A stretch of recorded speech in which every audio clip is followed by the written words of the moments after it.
Good morning दोस्तों, नमस्कार। आप सभी का स्वागत है आज की इस करंट अफेयर्स की क्लास में। क्या आप सभी लोग तैयार हैं? गुड मॉर्निंग, नमस्कार, राधे राधे। क्या आप तक मेरी आवाज़ पहुंच पा रही है? जल्दी से ये बताइए पहले, उसके बाद क्लास की शुरुआत करते हैं।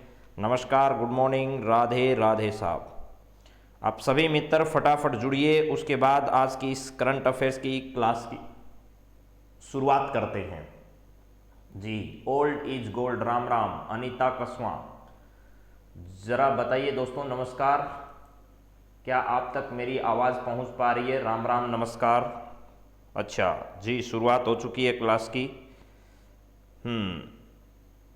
चलिए अब बातचीत की शुरुआत करते हैं। नमस्कार भाई, गवर्नमेंट टीचर, ठीक बात है।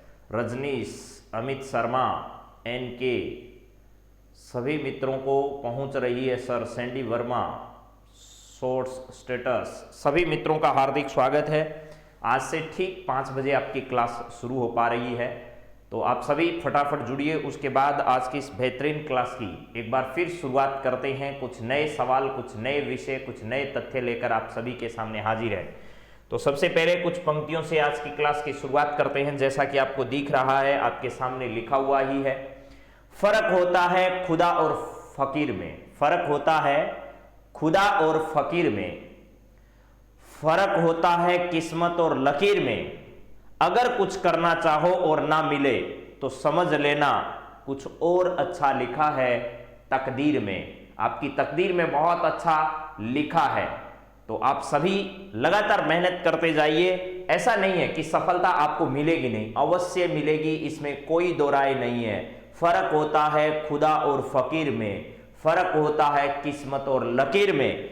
यहां लिखा है चाहो और ना मिले कुछ तो समझ लेना कुछ और अच्छा लिखा है तकदीर में। और उसी तकदीर के भरोसे आप लगातार मेहनत करिए, बस जीवन में एक दिन अवश्य सफलता का सामना आपसे होगा।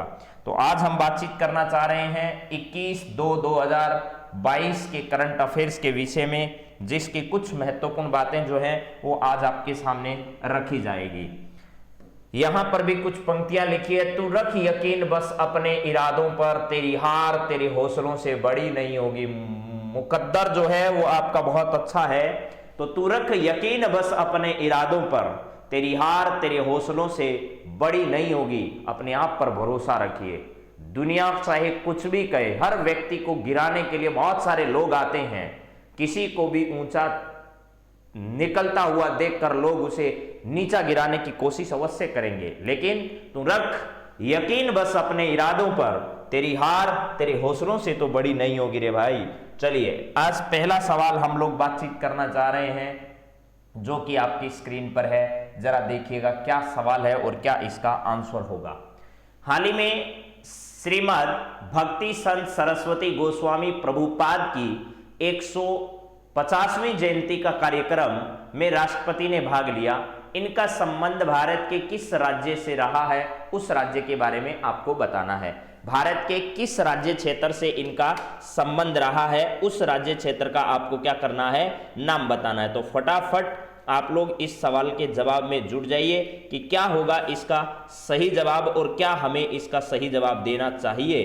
तो जरा बताइए मित्रों, इसका सही जवाब क्या हो सकता है और आप क्या सोच रहे हैं इस सवाल के बारे में कि क्या क्या आंसर हो सकते हैं। उस सब को लेकर के आप सबके सामने अभी सवाल के जवाब रखे जाएंगे। तो आप जरा बताइएगा इसका सही जवाब क्या होने वाला है। तो देखिए, इसका सही जवाब पर हम बात करें तो यहां पर कुछ स्टेट के नाम आपके सामने लिखे गए हैं मेरे मित्रों, जो कि कौन कौन से हैं जरा देखो। यहां लिखा है गोस्वामी प्रभुपाद जो है, इनकी जयंती के बारे में चर्चा चल रही है। और आपने एक नाम सुना होगा, बहुत अच्छे से भक्ति संतों में आजकल चर्चा में रहे हैं, जिनका नाम तो आप लोग जानते हैं, श्री रामानुजाचार्य, 11वीं सदी के भक्ति संत। स्टैच्यू ऑफ इक्वलिटी का निर्माण उसकी याद में किया गया है। तो यहां उनका संबंध जो है वो तो हैदराबाद किससे रहा है, तेलंगाना से रहा है। कहां पर, हैदराबाद जो है, हैदराबाद तेलंगाना से इनका संबंध है। लेकिन यहां गोस्वामी प्रभुपाद की 150वीं जयंती पर राष्ट्रपति उस कार्यक्रम में भाग लेने गए। इसका मतलब यह है कि यह एक बड़ा कार्यक्रम था और बड़े कार्यक्रम में हिस्सा लेने के लिए हमारे राष्ट्रपति जो रामनाथ कोविंद साहब हैं, रामनाथ कोविंद ये इस कार्यक्रम में हिस्सा लेने के लिए, शरीक होने के लिए वहां पर पहुंचे। तो इसका सही जवाब जो है वो मेरे मित्रों क्या है, उड़ीसा है। उड़ीसा के भक्ति संतों में प्रमुख योगदान देने वाले गोस्वामी प्रभुपाद जी जो हैं, उनकी 150वीं जयंती जो है वो मनाई गई।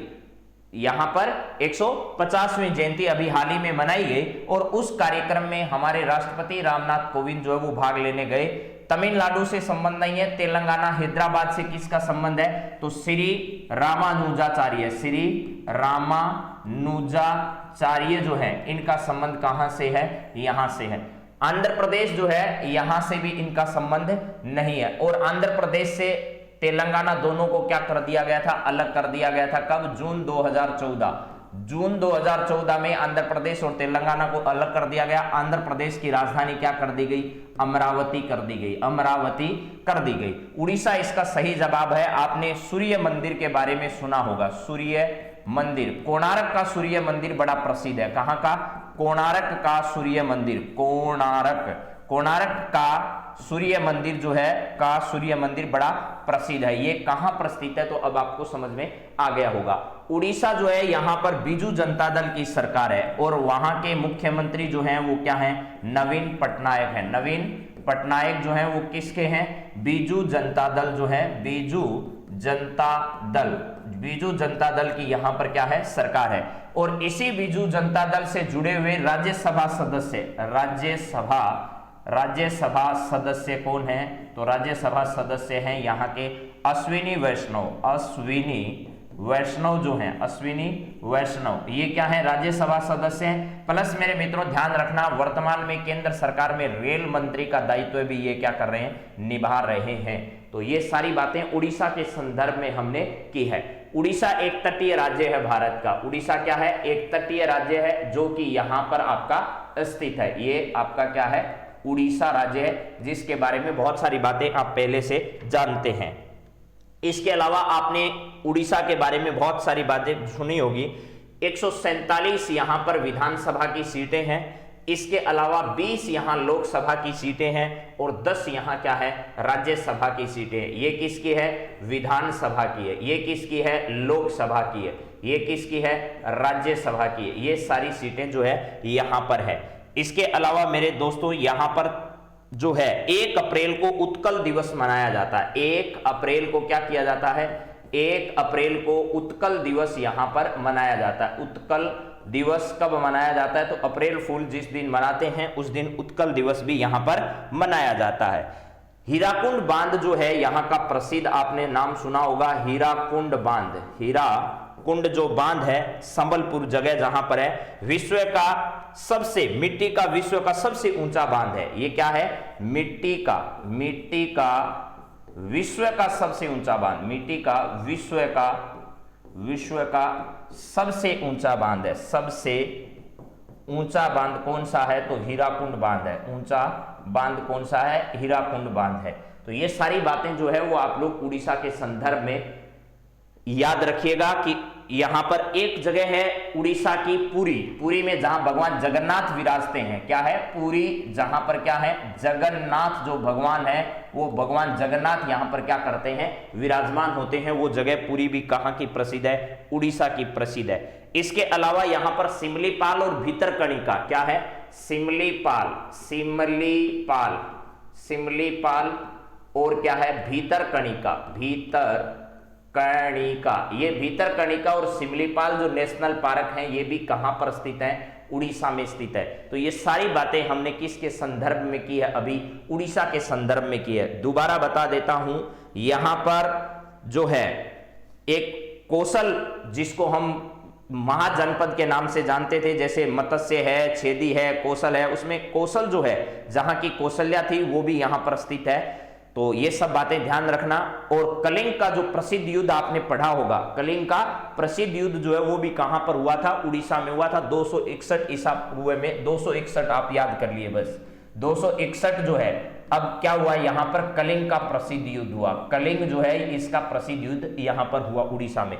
तो दोबारा एक बार फिर बात बताता हूं, संत जो हैं सरस्वती गोस्वामी प्रभुपाद, इनकी 150वीं जयंती पर भारत के राष्ट्रपति भाग लेने वहां पर पहुंचे। तो हीराकुंड सबसे ऊंचा मिट्टी से निर्मित क्या है, बांध है जो यहां पर स्थित है। और ये प्रभुपाद की 150वीं जयंती पर राष्ट्रपति ने भाग लिया। और कहां से संबंधित है, तो ये आपके उड़ीसा से संबंधित जो है वो संत है। उड़ीसा की राजधानी अगर बात की जाए आपसे तो क्या है, भुवनेश्वर शहर है। क्या है, भुवनेश्वर। भुवनेश्वर जो है यहाँ की क्या है, राजधानी है। चलिए अब अगले सवाल पर हम लोग बातचीत करेंगे।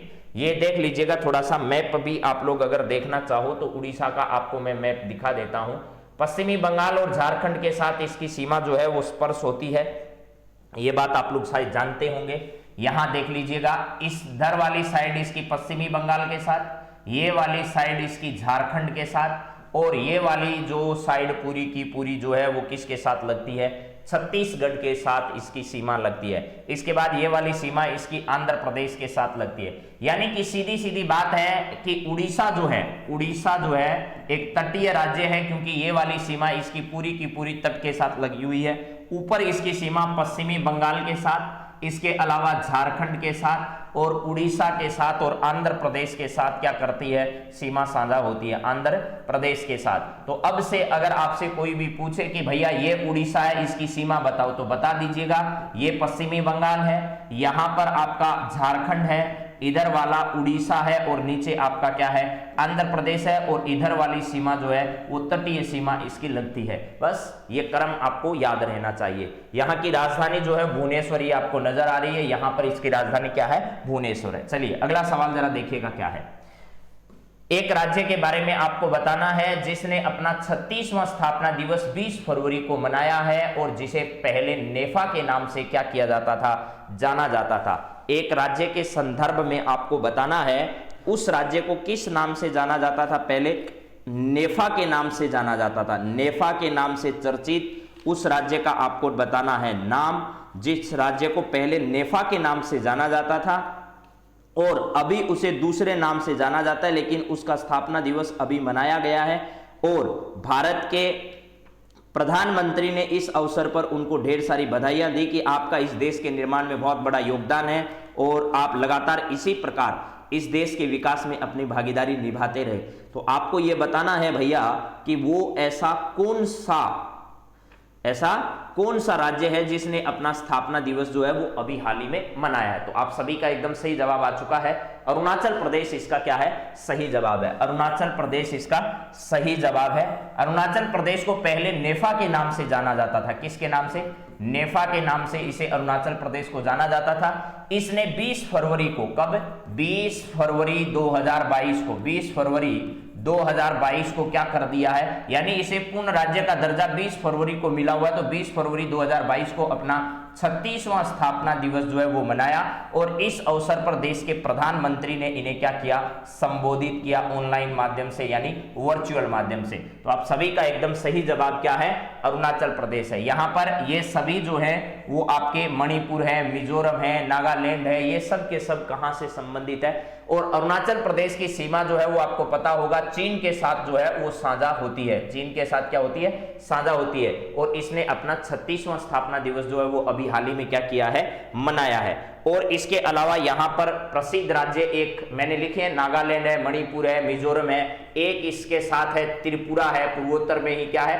त्रिपुरा है। त्रिपुरा के साथ आपका असम और मेघालय है। क्या है, एक असम है और एक क्या है, मेघालय है। ये सभी राज्य भी अपने यहां पर पड़ते हैं। तो पूर्वोत्तर के एक राज्य अरुणाचल प्रदेश का अभी हाल ही में क्या किया गया है, स्थापना दिवस मनाया गया है। और यह है 36वां इसका क्या है, स्थापना दिवस मनाया गया। 36वां स्थापना दिवस हाल ही में मनाया गया। चलिए अगला सवाल जरा देखिए मित्रों, क्या है यहां पर पूर्वोत्तर की बात करें तो ये सारे पूर्वोत्तर के स्टेट आपको यहां पर अच्छे से नजर आ रहे हैं। देखो जरा यहां पर आपको दिखाते हैं थोड़ा सा मामला। ये भूटान के साथ सीमा लगती है, इसकी अंतर्राष्ट्रीय सीमा, प्लस इसके साथ चाइना के साथ इसकी अंतर्राष्ट्रीय सीमा लगती है। यहां पर ये बात जरूर ध्यान रखिएगा। और नीचे वाला हिस्सा म्यांमार के साथ भी इसका सीमा साझा करता है। तो ये आपको पूरा का पूरा नजर आ रहा है कि किस किस देश के साथ। यहां पर है आपका भूटान के साथ लगती है, इधर आपका चीन चाइना के साथ लगती है, और ये वाला इलाका इसका क्या है, म्यांमार, इस म्यांमार के साथ भी सीमा साझा होती है। और यहाँ की राजधानी जो है वो क्या है, ईटानगर है। राजधानी क्या है इसकी, ईटानगर जो है वो राजधानी है, ईटानगर यहाँ की राजधानी है। प्लस इससे नीचे वालों में नागालैंड है जिसकी राजधानी कोहिमा है, फिर मणिपुर की राजधानी इंफाल है, फिर मिजोरम की राजधानी जो है वो क्या है, आइजोल है। यहां पर लिख देता हूं आइजोल। आइजोल जो है वो किसकी राजधानी है, तो यहां मिजोरम की है। मणिपुर की क्या है, मणिपुर की इंफाल है, मणिपुर की इंफाल है। और नागालैंड की जो है वो कोहिमा है, नागालैंड की क्या है, कोहिमा। पहली बात तो आपको ये राज्य क्रम से ही याद होने चाहिए। असम यहाँ है, असम की राजधानी दिसपुर है, मेघालय की राजधानी शिलोंग है, सिक्किम की राजधानी गंगटोक है। ये सारे क्रम से भी आपको याद होने चाहिए। सबसे पहले अरुणाचल प्रदेश, फिर नागालैंड, फिर मणिपुर, फिर मिजोरम, इधर त्रिपुरा। त्रिपुरा की राजधानी जो है वो अगरतला है, क्या है, अगरतला यहाँ की राजधानी है। ये सब है। और बांग्लादेश जो है, ये बांग्लादेश का इलाका पूरा का पूरा जो है वो पूर्वी और पश्चिमी बंगाल था, तो आज का पश्चिमी बंगाल भारत का हिस्सा है, और जो पूर्वी बंगाल हुआ करता था वो आज बांग्लादेश के नाम से जाना जाता है। और बांग्लादेश जो है एक हमारा राज्य त्रिपुरा उसको घेरे हुए है वर्तमान में। चलिए अगला सवाल जरा देखिएगा क्या है आपके सामने, और ज्यादा इसको मैंने क्लियरिफाई किया है।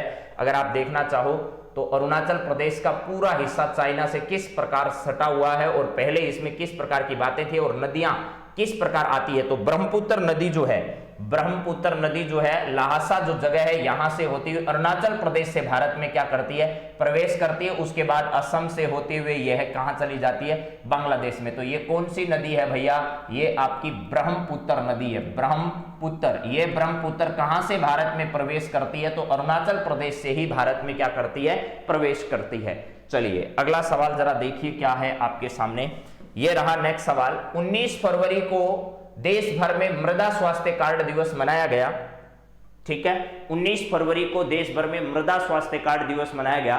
मृदा स्वास्थ्य कार्ड योजना की शुरुआत प्रधानमंत्री ने सूरतगढ़ गंगानगर से कब की थी, आपको उसकी डेट क्या करनी है, बतानी है। तो जरा बताइएगा मृदा स्वास्थ्य कार्ड दिवस जो है वो कब आता है, तो ये 19 फरवरी को मृदा स्वास्थ्य कार्ड दिवस मनाया जाता है। और इसी दिन क्या किया गया था, मृदा स्वास्थ्य कार्ड योजना की शुरुआत की गई थी। भारत के प्रधानमंत्री नरेंद्र मोदी ने सूरतगढ़ राजस्थान गंगानगर से इसकी क्या की थी, शुरुआत की थी। राजस्थान से इसकी क्या की थी, शुरुआत की थी, इसलिए और ज्यादा इंपॉर्टेंट। कब से की थी, 2014 से, 15 से, 16 से, 17 से।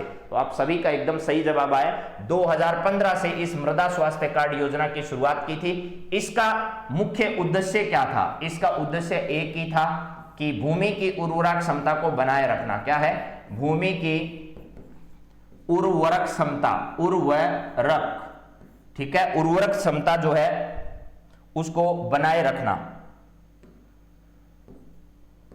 भूमि की उर्वरक क्षमता जो है उसको बनाए रखना, यह किसका उद्देश्य था, इस योजना का, जो कि 2015 में शुरू की गई थी। चलिए अगला सवाल जरा देखिएगा क्या है हमारा। यहां पर है अंतर्राष्ट्रीय ओलंपिक समिति की 140वीं बैठक का आयोजन 2023 में भारत में कहां किया जाएगा, यह बताइए। अंतर्राष्ट्रीय ओलंपिक समिति ने अभी हाल ही में घोषणा की है कि 140वीं बैठक का आयोजन 2023 में भारत में कहां पर किया जाएगा, जो कि 1983 के बाद भारत में दूसरी बार यह बैठक जो है वो क्या होगी, आयोजित होगी। भारत में इससे पहले आयोजित नहीं हुई है, ठीक है। तो जरा बताइए क्या है इसका सही जवाब। 2023 में ओलंपिक समिति, ये अंतर्राष्ट्रीय ओलंपिक समिति जो है इसके द्वारा ही ओलंपिक्स गेम जो हैं क्या किए जाते हैं, ओलंपिक खेलों का आयोजन किया जाता है। ओलंपिक खेलों का क्या किया जाता है, आयोजन किया जाता है। ओलंपिक खेलों का आयोजन किसके द्वारा किया जाता है, ओलंपिक समिति के द्वारा किया जाता है। दो प्रकार के गेम हम लोग जानते हैं, एक तो होता है ग्रीष्मकालीन, क्या होता है, ग्रीष्मकालीन ओलंपिक गेम्स, ग्रीष्मकालीन, और एक होता है आपका शीतकालीन ओलंपिक गेम, शीतकालीन ओलंपिक गेम का आयोजन किया जाता है। ये ग्रीष्मकालीन ओलंपिक इस बार जो है वो कहां पर आयोजित हुए, जापान की राजधानी टोक्यो में आयोजित किए गए।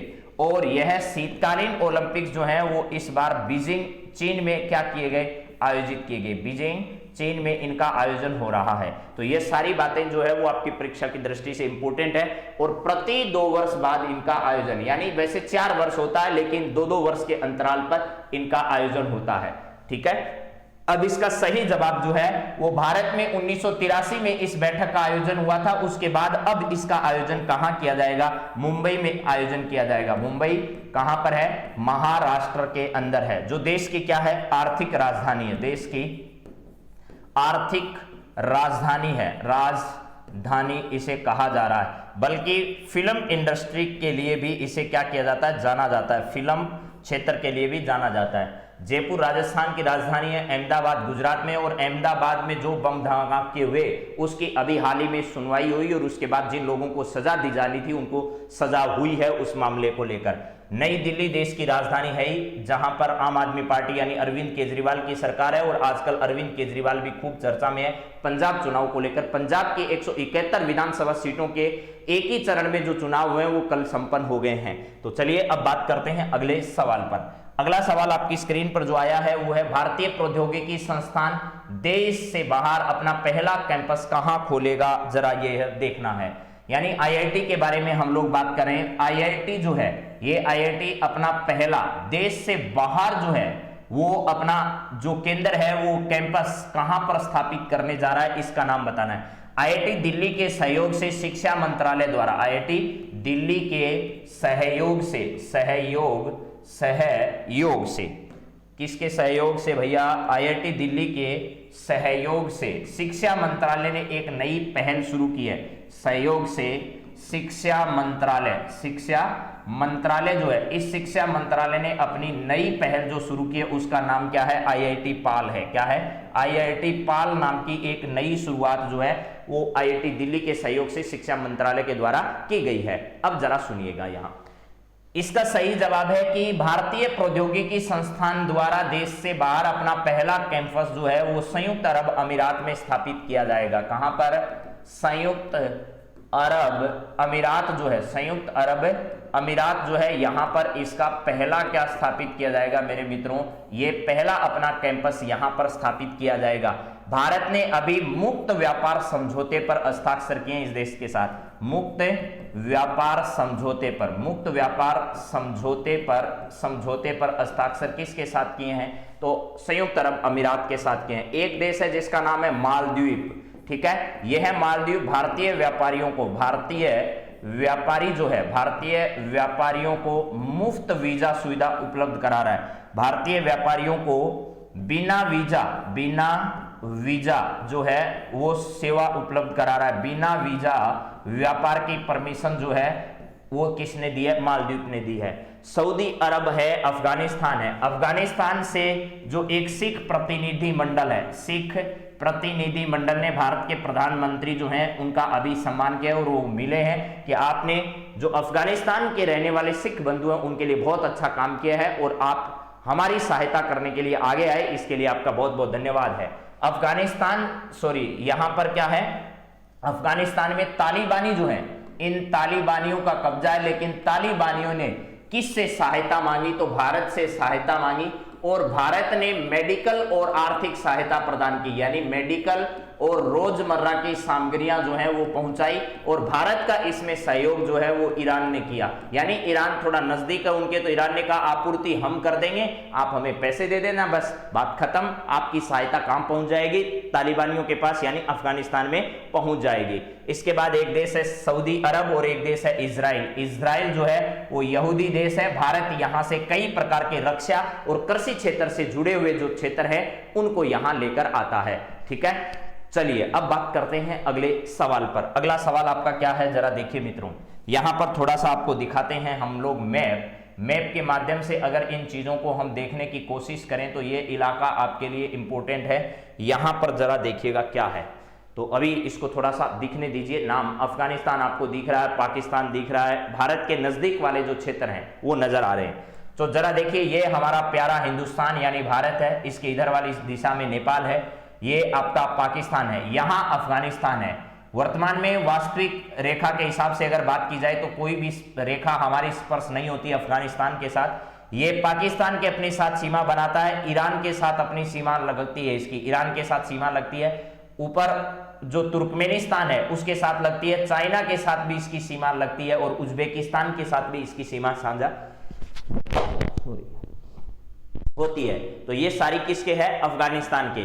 हम लोग जो बातचीत कर रहे हैं कि यूएई जो है कहां पर है, ये रहा आपका संयुक्त अरब अमीरात, जो जहां पर भारत अपना पहला आईआईटी स्थापित करना चाह रहा है, ये आपका यहां पर पड़ता है। कौन सा देश है? जिसका नाम है यूएई। इसके ठीक इधर है आपका ओमान, इसके ठीक इधर एक छोटा सा देश है जिसका नाम है कतर, और उसके बाद ये पूरा खाड़ी वाला जो क्षेत्र है, इसके ऊपर कोने में एक देश है जिसका नाम है कुवैत, और कुवैत का ऊपर जो हिस्सा है वो इराक, इराक के बाद है सीरिया, सीरिया के बाद इधर जॉर्डन, जॉर्डन के बाद इधर लेबनान, और लेबनान के नीचे ये वाला जो क्षेत्र नजर आ रहा है आपको, ये वाला इजराइल का क्षेत्र है। क्या है? इजराइल का क्षेत्र है, जो कि इधर अफ्रीकी जो महाद्वीप है उससे ऊपर चलते हैं तो आपका आता है। तो ये सारा मैप जो है वो आपके ध्यान में होना चाहिए कि ये सऊदी अरब है, सऊदी अरब की सीमा पर ही कुवैत है, कतर है, ओमान है, और आपका क्या है? यूनाइटेड अमीरात है, यानी यूएई जैसे देश जो है वो यहां पर है। चलिए अगली बात हम लोग शुरू करते हैं। अगला सवाल क्या है जरा देखिएगा।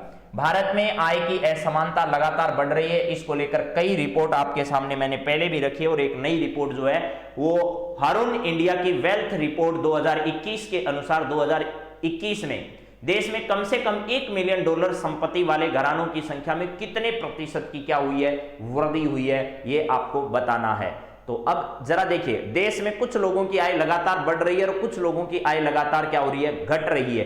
तो जिनकी आय बढ़ रही है उनमें भी परिवारों में बहुत ज्यादा वृद्धि देखने को क्या की गई है? दर्ज की गई है। ये हारून इंडिया जो है वो क्या करता है? रईस जो लोग हैं, क्या है? रईस, उन रईस लोगों की आय और रईस लोगों की संख्या को क्या करता है? डिनोट करने वाला है, उनके बारे में जानकारी एकत्र करने वाली जो संस्था है उसका नाम क्या है? हारून इंडिया है। रईस लोगों के ऊपर नजर बनाए रखता है कि इनकी संपत्ति कैसी बढ़ रही है, कितनी बढ़ रही है, कहां से पैसा आ रहा है, ये सब ध्यान रखना है।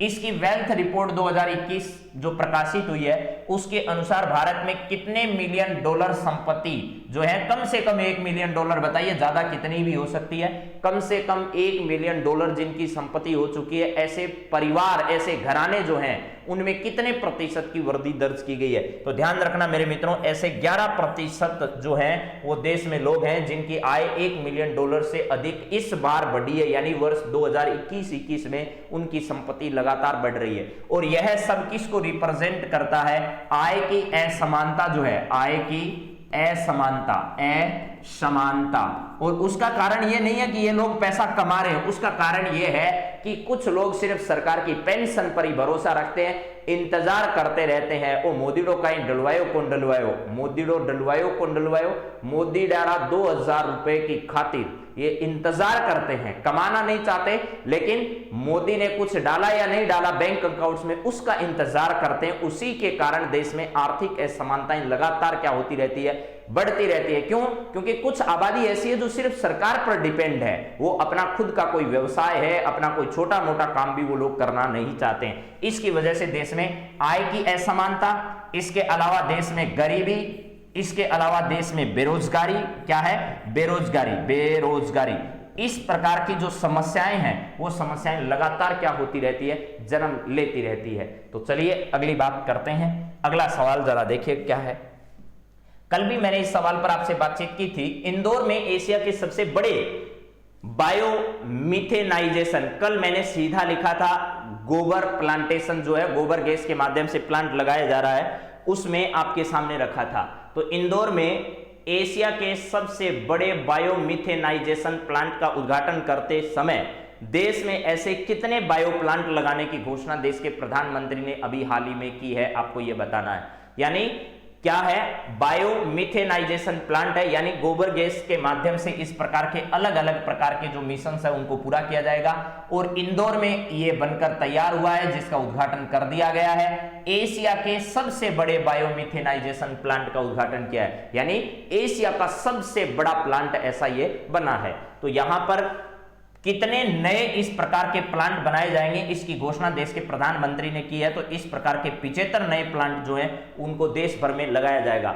इंदौर जो शहर है वो स्वच्छता के क्षेत्र में मिसाल है। क्या है? स्वच्छता के क्षेत्र में लगातार क्या बना हुआ है? मिसाल बना हुआ है इंदौर। और इंदौर हमारे जयपुर जो है, जयपुर नगर निगम, जयपुर नगर निगम जो है, नगर निगम उसकी महापौर सौम्या गुर्जर, क्या है, सौम्या गुर्जर जो है वो कहां पर पहुंचती है, ये पहुंची है इंदौर। किसके लिए सौम्या गुर्जर गई है, तो वहां पर यहां किए जाने वाले स्वच्छता के लिए जो अलग अलग प्रयास है उनका अध्ययन करने के लिए वो वहां पर पहुंची है। तो बायो प्लांट कितने लगाए जाएंगे देश भर में, 75 ऐसे बायो प्लांट जो है वो देश भर में लगाए जाने हैं। अगला सवाल जरा देखिए क्या है, नेक्स्ट है आपके सामने, राष्ट्रपति एर्दोगन ने तुर्की का नाम बदलकर क्या करने का फैसला कर दिया है। अरे भाई तुर्की जो है, इस तुर्की के जो राष्ट्रपति हैं वो कौन है, एर्दोगन है। तुर्की के राष्ट्रपति कौन है, एर्दोगन है, ये याद रखो पहली बात। तो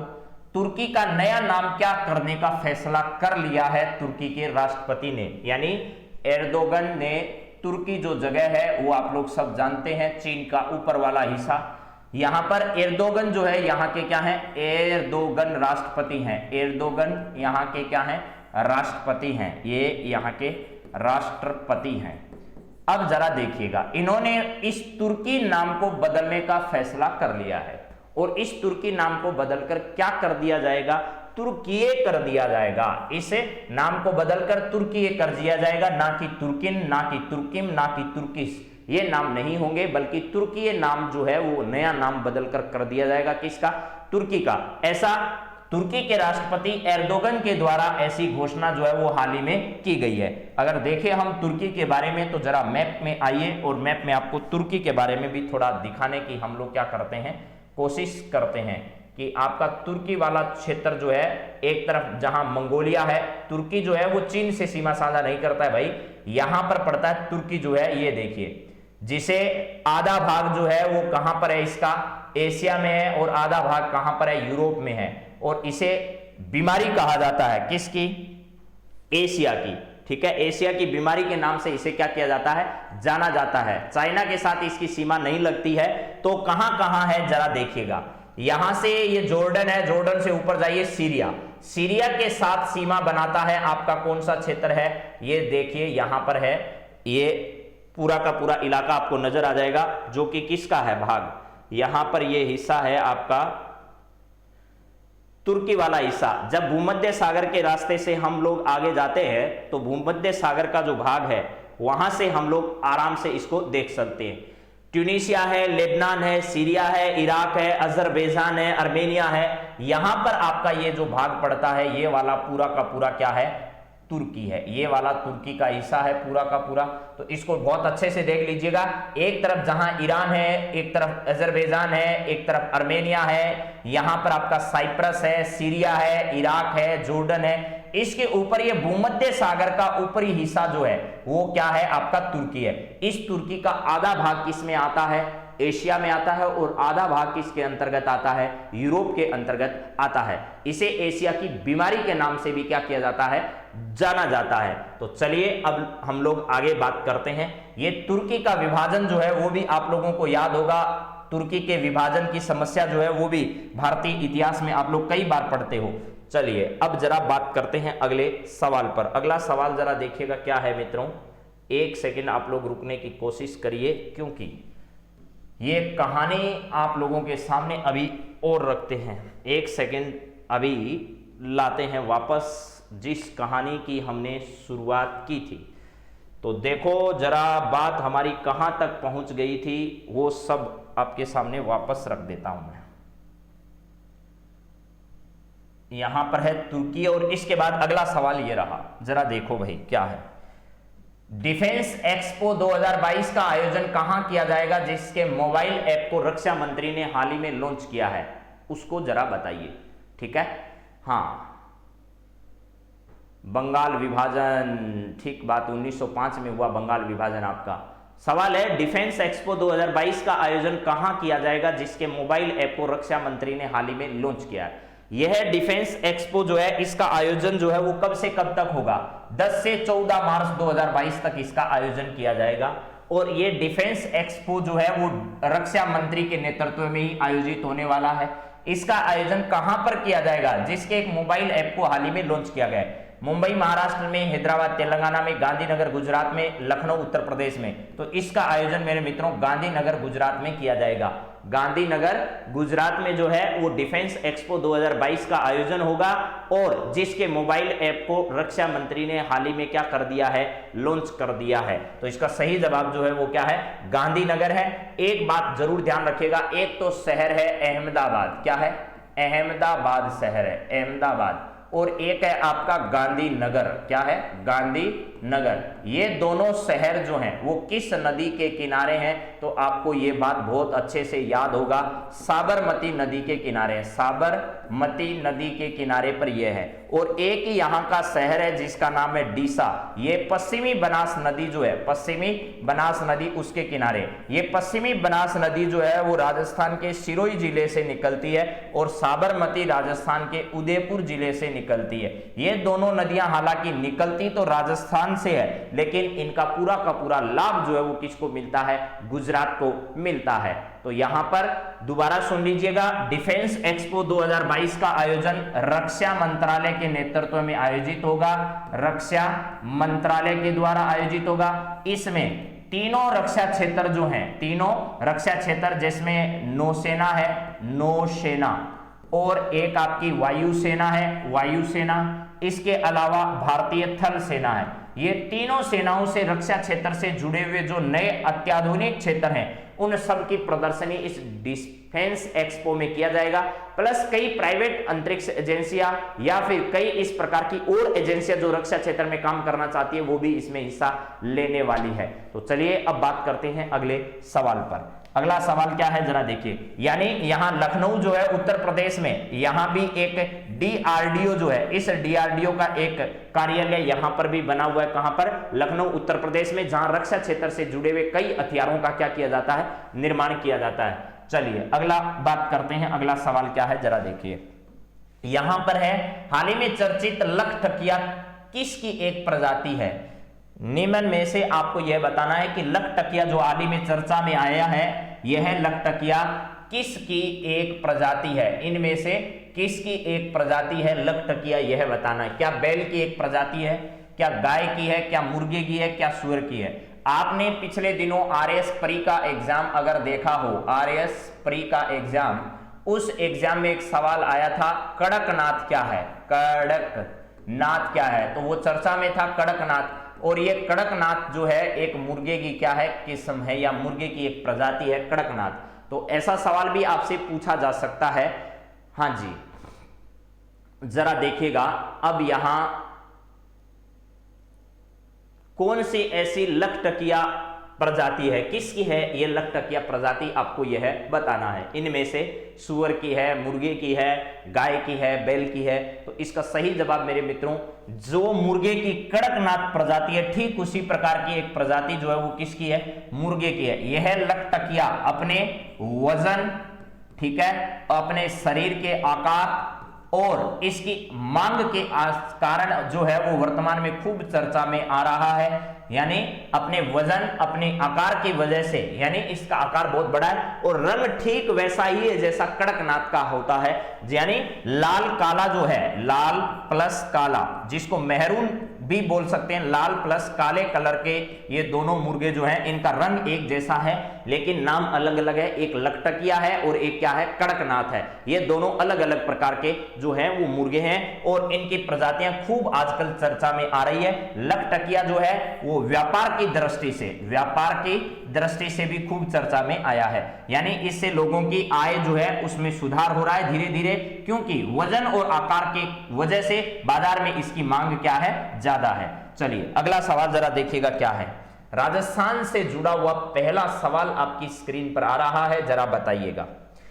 सवाल यह है कि राजस्थान संगीत संस्थान द्वारा आयोजित नृत्याभिराम सीरीज कार्यक्रम में प्रेरणा श्रीमाली ने अपनी प्रस्तुति दी। इनका संबंध किस नृत्य से है, ये बताइए। मैंने थोड़े दिन पहले ही एक दिन आपको प्रेरणा श्रीमाली के बारे में बताया था। तो अभी आपका सवाल क्या है, नृत्याभिराम सीरीज जो है वो जयपुर में इस कार्यक्रम का आयोजन किया गया। प्रेरणा श्रीमाली ने इस कार्यक्रम में प्रस्तुति दी। आपको यह बताना है कि ये प्रेरणा श्रीमाली जो है, इनका संबंध राजस्थान के किस जगह से नहीं, किस नृत्य से है। घूमर से है, कथक से है, भरतनाट्यम से है, कुचिपुड़ी से। यानी कुचिपुड़ी जो है वो आंध्र प्रदेश का है। क्या है, आंध्र प्रदेश का प्रसिद्ध नृत्य है। आंध्र प्रदेश का कौन सा है, कुचिपुड़ी जो है वो आपका है। इसमें घूमर जो है, घूमर आपको ध्यान रखना है राजस्थान के नृत्यों की आत्मा, राजस्थान का सिरमौर नृत्य या सामंती नृत्य कहलाता है। लेकिन प्रेरणा श्रीमाली का जो संबंध है वो किससे है? कथक नृत्य से है। किससे? कथक नृत्य से। ये मैंने आपको एक दिन पहले भी बताया था। कथक नृत्य की अगर हम बात करें तो यह एक शास्त्रीय नृत्य है। क्या है? शास्त्रीय नृत्य है। कौन सा? आपका कथक है। राजस्थान ही उसका उद्गम स्थल है। उद्गम स्थल कौन सा है इसका? राजस्थान है। राजस्थान, राजस्थान इसका क्या है? उद्गम स्थल है। इसका प्रसिद्ध घराना जो है वो जयपुर घराना है। जयपुर घराना जो है वो इसका प्रसिद्ध घराना है। प्लस इसके साथ साथ एक नया घराना भी इसका बना हुआ है। नया घराना वो कौन सा है? लखनऊ घराना है। नया घराना क्या है? लखनऊ घराना इसका एक नया घराना है। प्लस प्रवर्तक इसके कौन रहे हैं? प्रवर्तक, तो इसके प्रवर्तक मेरे मित्रों भानुजी महाराज रहे हैं। क्या रहे हैं? भानुजी महाराज जो है, भानुजी महाराज इसके प्रवर्तक रहे हैं। वर्तमान में कौन प्रमुख हैं? तो वर्तमान में बीजू महाराज जो है, भानुजी महाराज तो इसके प्रवर्तक, और वर्तमान में बीजू महाराज जो है इनका महत्वपूर्ण योगदान है। प्लस उदयपुर के हैं एक उदय शंकर। कहां के हैं? उदयपुर के। उदयपुर के उदय शंकर, उदयपुर के उदय शंकर जो हैं, उदय शंकर, इनका भी महत्वपूर्ण योगदान है। और वर्तमान में इस कथक की प्रसिद्ध नृत्यांगना जो है वो कौन है? वो है आपकी प्रेरणा श्रीमाली। कथक नृत्य की वर्तमान में प्रसिद्ध नृत्यांगना की अगर बात की जाए तो वो कौन है? प्रेरणा श्रीमाली इसकी प्रसिद्ध नृत्यांगना है। ये बात आपको ध्यान रखनी है। घूमर जो है, घूमर क्या है? राजस्थान के नृत्यों की आत्मा है। राजस्थान के नृत्यों की क्या है? नृत्यों की आत्मा इसे कहते हैं। नृत्यों की आत्मा के नाम से इसे जाना जाता है। इसे सामंती नृत्य भी कहते हैं। सामंती नृत्य के नाम से भी इसे जाना जाता है। यह गणगौर के अवसर पर किया जाता है। किस अवसर पर? गणगौर के अवसर पर इस नृत्य को किया जाता है। यह एक पुरुष प्रधान नृत्य है। क्या है? पुरुष प्रधान नृत्य है। लेकिन पुरुष इस नृत्य को कभी करते नहीं है। इसके अलग अलग टाइप जैसे लूर है, इसके अलावा घूमर है और एक झूमरिया है। झूमरिया ये इसके प्रसिद्ध जो हैं वो टाइप के अंतर्गत शामिल किए जाते हैं। राजस्थान की विभिन्न जातियां ऐसी हैं जो विशेष तौर से नृत्य कला में पारंगत है। जैसे ग्रासिया है, भील है, जैसे कालबेलिया है। कालबेलिया नृत्य की प्रसिद्ध नृत्यांगना जो है वो गुलाबो सपेरा है। ठीक है। इसी प्रकार के एक यहां पर मछली नृत्य जो है वो भी किया जाता है, जो खुशी के साथ शुरू होता है और गम के साथ क्या हो जाता है? समाप्त हो जाता है। तो ये भी बीकानेर क्षेत्र में मछली नृत्य जो है वो यहाँ का क्या है? प्रसिद्ध है। कंजर जाति भी करती है, गुर्जर जाति भी करती है। जैसे एक चरी नृत्य है, ये चरी नृत्य जो है एक व्यवसायिक नृत्य बन चुका है। तो ये भी आपको फल्गुबाई जो है वो चरी नृत्य की प्रसिद्ध नृत्यांगना है। इस प्रकार के बहुत सारे नृत्य राजस्थान में जो है वो किए जाते हैं। तो चलिए अब आपसे अगले सवाल पर बातचीत करते हैं। अगला सवाल है ऑपरेशन संबल अभियान कलेक्टर राजन विशाल द्वारा किस जिले में शुरू किया गया? यह आपको बताना है। सवाल अच्छा है। ऑपरेशन संबल अभियान कलेक्टर राजन विशाल द्वारा किस जिले में शुरू किया गया? अभी हाल ही में ऑपरेशन संबल अभियान कलेक्टर राजन विशाल द्वारा किस जिले में शुरू किया गया? तो देखिएगा, जो सरकारी कार्य होते हैं उन सरकारी सहायता को, सरकारी सहायता एक तो जरूरतमंद तक समय पर पहुंचे, जरूरतमंद तक समय पर पहुंचे, प्लस सरकार के जो प्रशासन के लोग हैं वो प्रशासन के लोग इसमें देरी नहीं करें। अपना जनप्रतिनिधि हो, चाहे अधिकारी हो, चाहे कर्मचारी हो, वो अपनी जिम्मेदारी समझकर काम को पूरा करें और जरूरतमंद लोगों को सरकार की योजनाओं का लाभ दिलवाएं। इसके लिए ऑपरेशन संबल नाम का एक अभियान जो है वो जयपुर के जिला कलेक्टर के द्वारा शुरू किया गया। ये कहां पर शुरू किया गया? तो जयपुर में शुरू किया गया और वर्तमान में वहां कलेक्टर कौन है? राजन विशालन है। क्या है? राजन विशाल है। राजन विशाल के द्वारा सरकार की योजनाओं का जरूरतमंद तक सहायता उपलब्ध करवाना, समय पर उपलब्ध करवाना, इसके द्वारा एक अभियान शुरू किया गया जिसका नाम क्या है? ऑपरेशन संबल है। ऑपरेशन संबल है और संबल अभियान आप लोग पहले से ही जानते हैं, युवाओं के लिए शुरू किया गया संबल अभियान है। तो चलिए अब बात करते हैं अगले सवाल पर। हाँ, तो अगले सवाल पर बढ़े। यहां पर देखिए अगला, बीकानेर की बात हम लोग थोड़ी देर पहले कर रहे थे। बीकानेर की एक जगह है जिसका नाम है कतरियासर। क्या है? बीकानेर की एक जगह है जिसका नाम है कतरियासर। यहां पर एक प्रसिद्ध नृत्य जिसका नाम क्या है? अग्नि नृत्य जो है वो किया जाता है। क्या किया जाता है? प्रसिद्ध अग्नि नृत्य यहां पर किया जाता है। जसनाथी जो लोग हैं, क्या है? जसनाथी जो संप्रदाय के लोग हैं उनके द्वारा यह नृत्य जो है वो किया जाता है, और ये अग्नि के अंगारे जो हैं इन पर नृत्य होता है, और जिसे कहते हैं मतीरा फोड़ना। क्या कहता है? मतीरे फोड़ना इस नृत्य को कहा जाता है। बीकानेर क्षेत्र में एक प्रसिद्ध नृत्य है जिसका नाम है मछली नृत्य। क्या है? मछली नृत्य जो है वो यहां पर किया जाता है, और यह मछली नृत्य जो है वो बंजारा महिलाओं द्वारा किया जाता है। किस द्वारा? बंजारा महिलाएं जो है उनके द्वारा किया जाता है। चलिए अगला सवाल जरा देखिए क्या है। राजस्थानी भाषा दिवस कब मनाया जाता है? यह भी बहुत ही शानदार सवाल है आपके लिए। राजस्थानी भाषा दिवस कब मनाया जाता है, जरा बताइएगा। राजस्थानी भाषा दिवस कब मनाया जाता है? तो यह 14 सितंबर को, 21 फरवरी को, 13 फरवरी को, 14 फरवरी को। तो देखिए भैया 13 फरवरी को तो मनाया जाता है राष्ट्रीय महिला दिवस। राष्ट्रीय महिला दिवस जो है वो मनाया जाता है सरोजिनी नायडू की याद में। किस याद में? सरोजिनी नायडू की याद में जो है वो ये मनाया जाता है। भारत की पहली राज्यपाल थी, उन्होंने राज्यपाल के पद को क्या कहा था? राज्यपाल के पद को कहा था कि यह सोने के पिंजरे में बंद एक तोते के समान जो है वो होता है आपका राज्यपाल। ठीक है, हाँ जी। यहां पर है अगला सवाल आपसे। 14 फरवरी जो है इसको ब्लैक डे मनाया जाता है। क्या किया जाता है इस दिन? ब्लैक डे इसको मनाया जाता है। 21 फरवरी को राजस्थानी भाषा दिवस जो है वो मनाया जाता है, और 14 फरवरी को हिंदी दिवस मनाया जाता है। क्या मनाया जाता है भैया?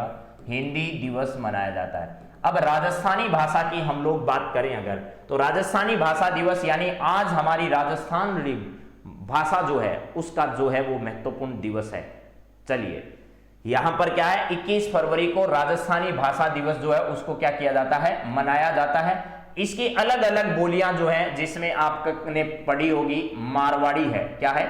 मारवाड़ी है, जिसमें मेवाड़ी है, जिसमें ढूंढाड़ी है।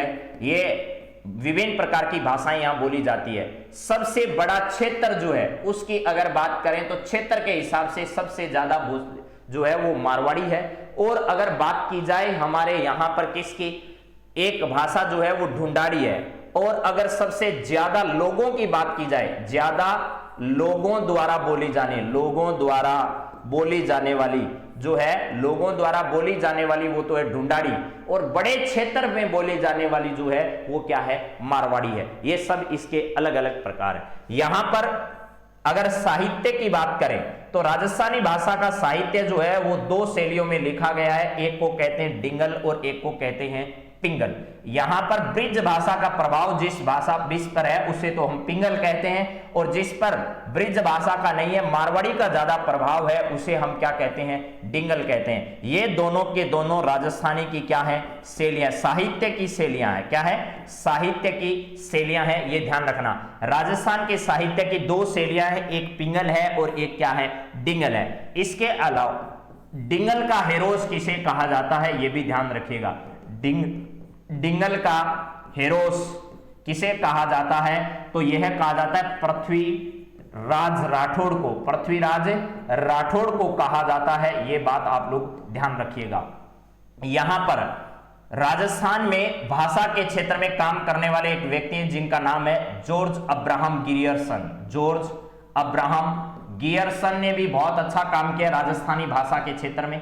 राजस्थानी भाषा में एलपी टेसीटोरी जो है, एलपी टेसीटोरी इनका भी महत्वपूर्ण योगदान रहा है। और इन्होंने चारण साहित्य जो है, इस चारण साहित्य को, राजस्थानी भाषा के चारण साहित्य को जो है वो क्या कहा है? समृद्ध साहित्य का है। राजस्थानी भाषा जो है इसमें आपको एक बात ध्यान रखनी है, जैसे जैन साहित्य है। क्या है? राजस्थानी भाषा में जैन साहित्य है, राजस्थानी भाषा में चारण साहित्य है, राजस्थानी भाषा में लौकिक साहित्य है, और राजस्थानी भाषा में संत साहित्य है। तो इसमें ये चारण साहित्य है, इसको समृद्ध साहित्य कहा है। और राजस्थानी भाषा की जो लिपि है वो देवनागरी है। क्या है? देवनागरी या महाजनी लिपि में ही राजस्थानी भाषा के सारे काम किए गए हैं। इसके अलावा आप लोग ये सारी बातें मेरे हिसाब से पहले से जानते हैं। राजस्थानी भाषा की एक पत्रिका है जिसका नाम क्या है? मरुवाणी पत्रिका है। मरुवाणी पत्रिका किस भाषा में है? राजस्थानी भाषा में है। राजस्थान का कालिदास माघ को कहा जाता है। किसको? कवि माघ जो है उसे राजस्थान का कालिदास कहते हैं। और मुनोत नैनसी जो है, क्या है? मुनोत नैनसी, इन नैनसी को राजपुताने का अबुल फजल कहा जाता है। ठीक है, राजस्थान का अबुल फजल किसे कहा जाता है? नैनसी को कहा जाता है। तो ये सब बातें हैं, आपको थोड़ा ध्यान रखना है। राजस्थानी भाषा रा आज दिवस है, आपने राजस्थानी भाषा रो प्रयोग करना चाहिए, लेकिन राजस्थानी भाषा को अभी भी दर्जा है वो प्राप्त नहीं हुआ है। तो चलिए अब बात करते हैं अगले सवाल पर। अगला सवाल आपका क्या है?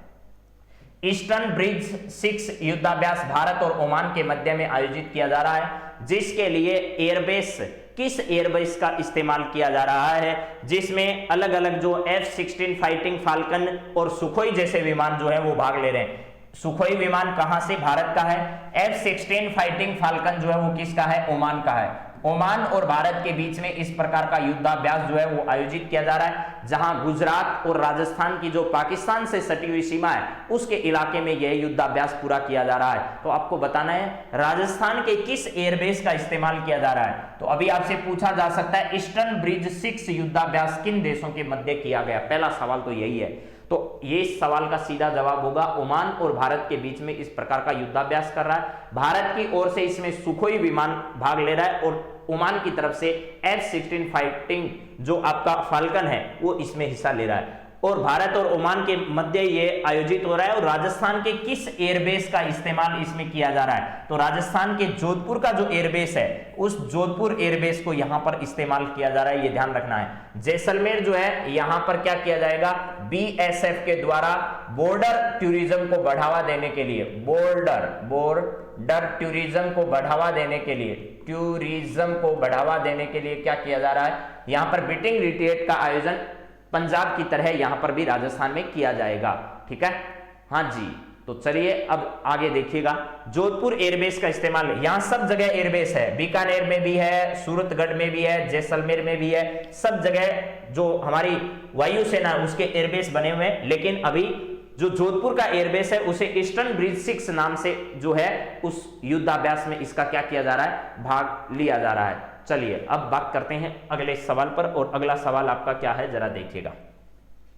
दिल्ली में फिक्की के फ्लो अवार्ड कार्यक्रम में पूर्व मुख्यमंत्री वसुंधरा राजे ने राज्य की किस महिलाओं को सम्मानित किया? ये दिल्ली है। ठीक है, इस दिल्ली में क्या किया गया? फिक्की के फ्लो अवार्ड कार्यक्रम, फिक्की द्वारा क्या किया गया? फ्लो अवार्ड कार्यक्रम का आयोजन किया गया। इसमें राजस्थान की पूर्व मुख्यमंत्री जो है वसुंधरा राजे ने हिस्सा लिया।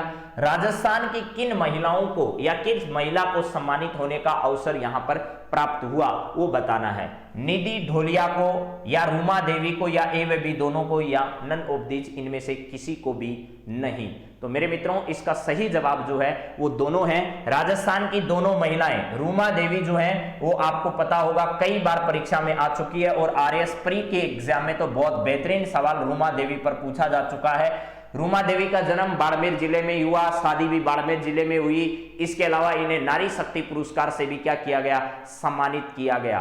तो ये सारी बातें इनके संदर्भ में इंपॉर्टेंट है। निधि ढोलिया और रूमा देवी, निधि ढोलिया और रूमा देवी को अभी हाल ही में फिक्की द्वारा फ्लो अवार्ड दिया गया। क्या दिया गया? फिक्की के द्वारा फ्लो अवार्ड प्रदान किया गया। फ्लो अवार्ड इसलिए दिया गया कि उद्यमिता के क्षेत्र में बहुत अच्छा काम, एंटरप्रेन्योरशिप जो है यानी व्यवसाय में एंटरप्रेन्योरशिप जो क्षेत्र है उसमें बहुत अच्छा काम इन्होंने किया। दोनों ने, रूमा देवी ने हजारों लोगों को रोजगार देने का काम आज बाड़मेर क्षेत्र में किया है। तो रूमा देवी को और निधि ढोलिया, इन दोनों महिलाओं को यह पुरस्कार प्रदान किया जा चुका है। तो रूमा देवी को नारी शक्ति पुरस्कार भी मिल चुका है। कौन सा? नारी शक्ति पुरस्कार, नारी शक्ति पुरस्कार भी इनको मिल चुका है। प्लस इसके साथ साथ अमेरिका जो है, अमेरिका तक के अखबारों में, अमेरिका तक के न्यूज़पेपर्स जो हैं, उन न्यूज़पेपर्स में जो है इनके आर्टिकल्स जो है वो छप चुके हैं। किसके? रूमा देवी के। ऐसा काम रूमा देवी ने किया है। तो मेरे हिसाब से ये बात आपको समझ में आ गई। हालांकि एग्जाम की दृष्टि से इतना इंपॉर्टेंट है, फ्लो अवार्ड कहां आयोजित हुआ? फिक्की का, दिल्ली में आयोजित हुआ। किस किस को पुरस्कृत किया? राजस्थान के। तो राजस्थान की दो ऐसी महिलाएं, एक तो निधि ढोलिया और एक रूमा देवी, इन दोनों को इस कार्यक्रम में सम्मानित किया गया। इसी बात के साथ जो है वो हम आज की क्लास को यहां विराम देते हैं। अगली क्लास और अगले कुछ सवालों के साथ कल की क्लास में आप लोगों से वापस मुलाकात करेंगे। तब तक आप अपनी पढ़ाई को इसी प्रकार जारी रखिएगा।